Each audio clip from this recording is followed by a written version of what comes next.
So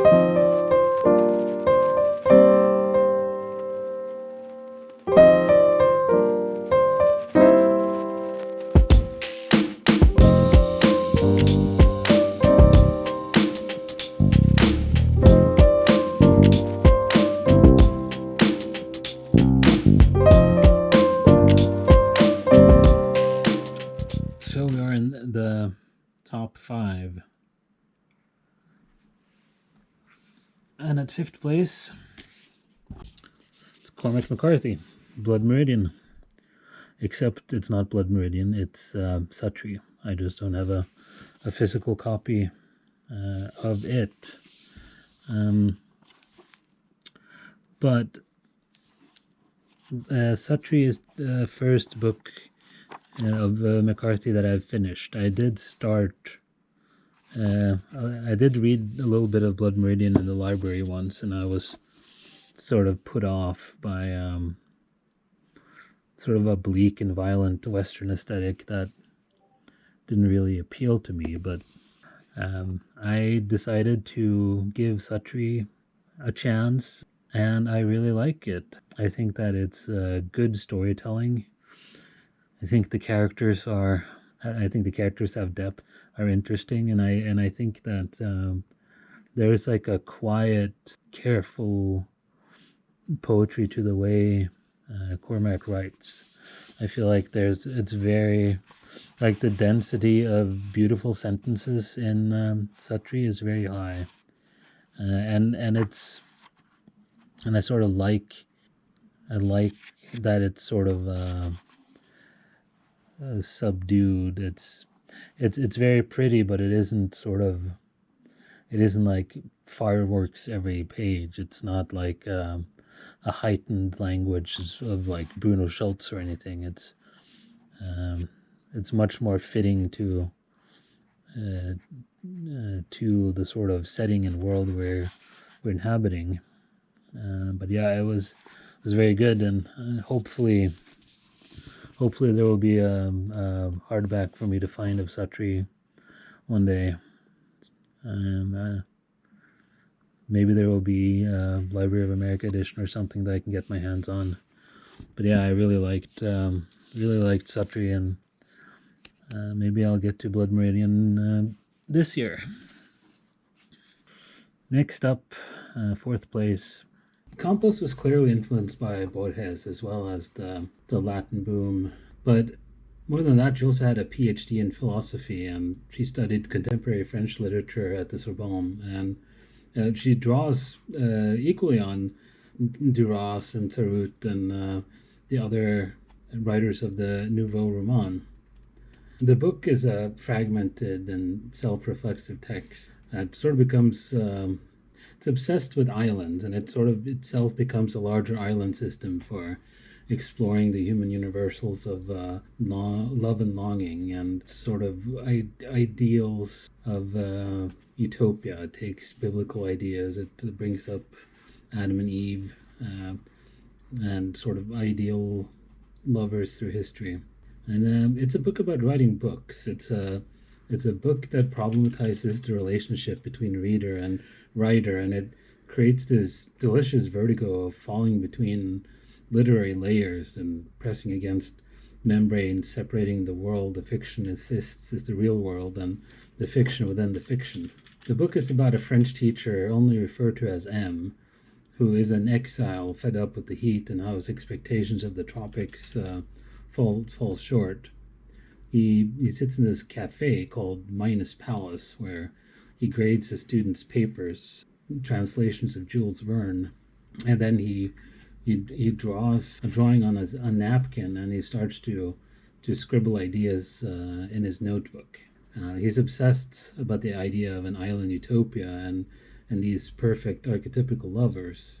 And the way the book makes clear what's going on, sort of structured in a way where when the text of the book is in full width, it sort of narrates the protagonist's life, and when the text is in a narrow lane, it is M's notebooks, and in these notebooks you also get quotes in the margins.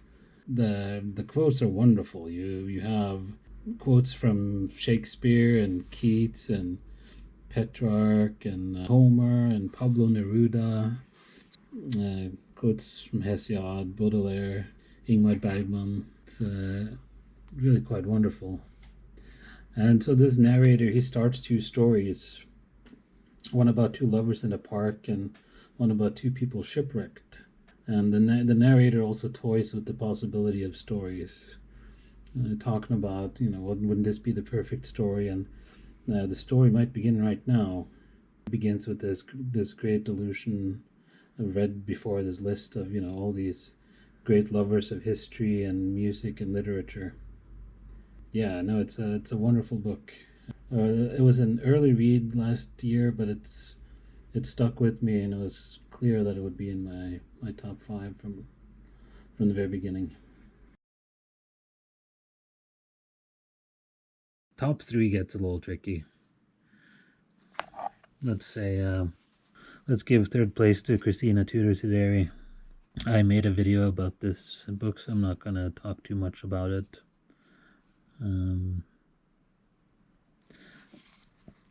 Been discovering, all of a sudden there's like a big little cluster of Romanian writers that I'm discovering, and it's a very pleasant thing that there is something about their if not prose style, then maybe some sort of selection and use of language and imagery that seems pretty rich and interesting. This was just so full of such mythic and poetic, heavily embodied language. I thought this was a real treat. Read it a couple of times. Very excited for her novel coming out next year from Sublunary Editions. Second place, first place doesn't really matter. Jon Fosse, Det andre navnet. It's a very good book, and it looks kind of thick, but it just read itself. It's big letters, I suppose. But I have read some Fosse before, but this was by far the best I've read. And from what I hear about how this ends with the third book in the series, I think that it'll only get better. These characters, Fosse has written a lot about. That Jon Fosse writes a stream of consciousness that is unrelenting. I think that it becomes more readable because it's such a quiet, slow, contemplative person that we inhabit. But there's no periods or sentence breaks. It's just like this block of text that we have to deal with. And he's often compared to Beckett, which I think is a wonderful author to be compared to. I think Beckett has a more complicated prose style, but there is something about the sort of internality that we inhabit that I can definitely see being similar. It's a simple book. It's an aging painter who has had a modicum of success. He lives off his painting. He has exhibits yearly. He seems to sell his paintings easily enough. But it's a very interesting and at times sort of confused consciousness we inhabit. The time seems to pass as memory. We have bits from his past. He has lost his wife, and we get some jumps in time back to when she was still with him. We have some references to a period where he was drinking and sort of his choice to put the bottle away forever. And then you have this namesake that it's sort of like a twin fate. It seems at times that this is like a sort of parallel doppelganger who shows what his life could have been. It's a painter with the same name who never got married, who kept drinking and is suffering from great delirium tremens. And Fosse does this wonderful work of blending these persons together, both in the internal, whose thoughts are we reading now, but also sort of in the outer world.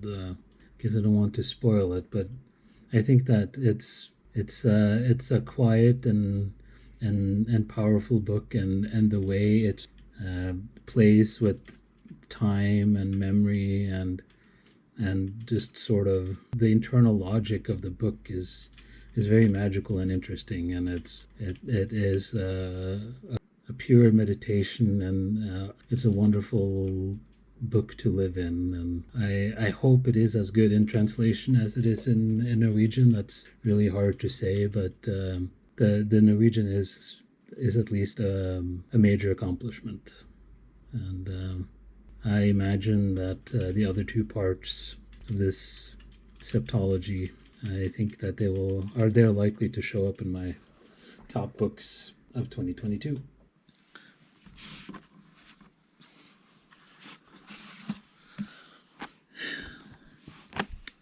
Now, this, the top, like I said, the top 3, top 5, it's all very, very close. But I really enjoyed The Stones of Summer by Dow Mossman. I ordered this a couple of years ago, even more, I think, but it actually disappeared in the mail, and then it appeared like a year and a few months after I'd first ordered it. But I think that this is excellent. You see here, this is sort of the structure of the book. We get one summer of the main character's life in 49, and then we get like this mid-section here where you get some of the sort of end of high school, early college days, and then we get sort of the end of life section at the end. I think it starts very well. When August came, thick as a dream of falling timbers, Doss Williams and his mother would pick Samson up at his office, and then they would all drive west all evening, the sun before them dying like the insides of a stone melon, split and watery, halving with blood. August was always an endless day, he felt, white as wood, slow as light. Doss shifted about in his seat, uncomfortable, watching the landslide past. It was late, a steady progression of night. The conversations inside the car were like great wood eyes, and driving west over Iowa, the evening was always airway vague with towns, blue fences, and crossroads vacant of cars. He watched the deserted country porches slide by like lonely pickets, guarding the gray, outbreaking storm of sky like juts of rock. And I remember reading this first page here, and I was just like, wow.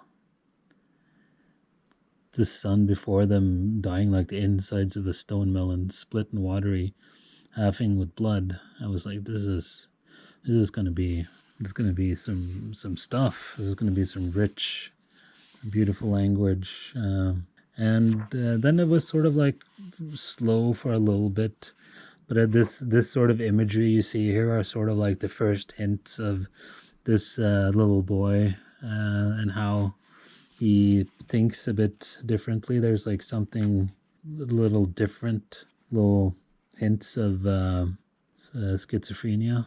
But then it sort of started kicking in again, and you have these moments where he manic, wild. So during the first part of the book, we see Doss Williams's, I think it's Williams. You see Doss's childhood. It starts with that road trip to go to his grandfather. He's got a tyrannical grandfather who breeds betting dogs.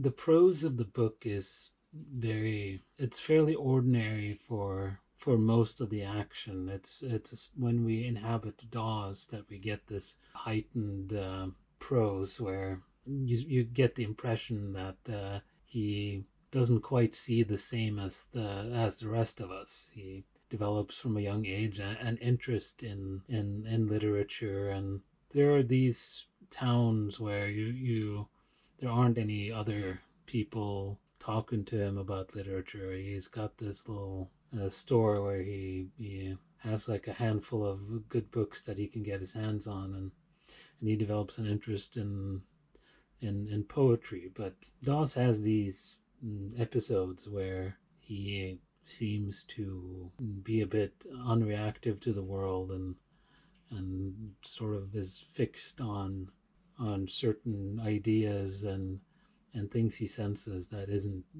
really quite there. He has these moments where he will render the world in very poetic terms. An example: there is this night, the white spines of trees, round and worn and torn like stone eyes, heavy, unspun, twisted with all of it, because this is an old land and already tired and full of stories. White graves, black houses, and people who tell stories in the evening so old, older than paper, funny as operas, so broken with light you can hardly see them, any of them, but you know they are there. They are purity here in your singing blood. There is a traumatic incident in his childhood, and in part two, you sort of get his adolescence where he's becoming stranger still. He has friends where he does the typical adolescent thing where they drink and party and chase girls and listen to music, play pool, and he's a part of all of that. But sometimes he will speak strangely, and sort of his friends will lose him a little bit. He tells them of his ambitions to be a poet, develops an interest in writing a novel, and generally fits in well with his peer group, but it's becoming clearer that he is a schizophrenic. In the third part, I guess people who are afraid of spoilers could stop watching, and if so, then thanks for watching. But for those who either isn't afraid of spoilers or aren't convinced that this isn't worth reading, then the last part, book 3, is in 1967 to 1968. In this part, we get some references to his stay in a mental hospital. I think these are only flashbacks, and which is why this part stretches over 2 years. And you get these fragments of his novel. As he has moved to Mexico, he is trying to live the dream. He has this strange girlfriend who is nearly as strange as him.